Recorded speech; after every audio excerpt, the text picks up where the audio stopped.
ചലച്ചിത്ര academy chairman സ്ഥാനത്ത് നിന്ന് നടൻ പ്രേംകുമാറിനെ നീക്കിയ സാംസ്കാരിക വകുപ്പിന്റെ നടപടിയെ രൂക്ഷമായി വിമർശിച്ച് സംവിധായകൻ വിനയൻ. തന്റെ ഫേസ്ബുക്ക് പോസ്റ്റിലൂടെയാണ് വിനയൻ സർക്കാരിനെതിരെ ആഞ്ഞടിച്ചത്. വമ്പന്മാർ ചെയ്തതിനേക്കാൾ ഭംഗിയായി അക്കാദമി ഭരിക്കുകയും വിവാദങ്ങളില്ലാതെ അന്താരാഷ്ട്ര ചലച്ചിത്രോത്സവം സംഘടിപ്പിക്കുകയും ചെയ്ത പ്രേംകുമാറിനോട് ഒരു വാക്കുപോലും പറയാതെ ഒഴിവാക്കിയത് ശുദ്ധ നെറുകേടാണെന്ന് അദ്ദേഹം കുറ്റപ്പെടുത്തി. തൂമ്പ പണിക്ക് വരുന്ന കൂലിപ്പണിക്കാരനോട് പോലും നാളെ മുതൽ നീ വരണ്ട എന്നു പറയുന്ന മര്യാദ നമ്മൾ കാണിക്കാറുണ്ട്. എന്നാൽ കൂടെ ജോലി ചെയ്ത സഹപ്രവർത്തകരോട് യാത്ര പോലും ചോദിക്കാൻ അവസരം നൽകാതെ കറിവേപ്പില എടുത്തു പുറത്തിടുന്നത് പോലെയാണ് പ്രേംകുമാറിനെ ഒഴിവാക്കിയത്.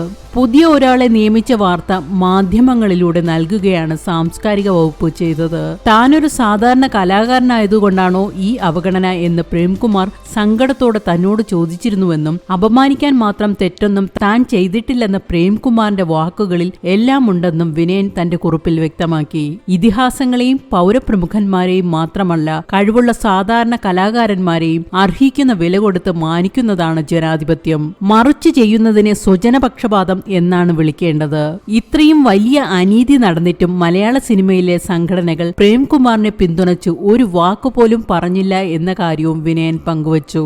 സെക്രട്ടേറിയറ്റിന്റെ മുന്നിൽ സമരം ചെയ്യുന്ന പാവപ്പെട്ട ആശാ വർക്കർമാരുടെ പ്രശ്നം പരിഹരിക്കണമെന്ന് പാർട്ടി മീറ്റിംഗിൽ ആവശ്യപ്പെട്ടതാണ് തന്റെ പുറത്താക്കലിന് കാരണമെന്ന് പ്രേംകുമാർ കഴിഞ്ഞ ദിവസം വെളിപ്പെടുത്തിയിരുന്നു.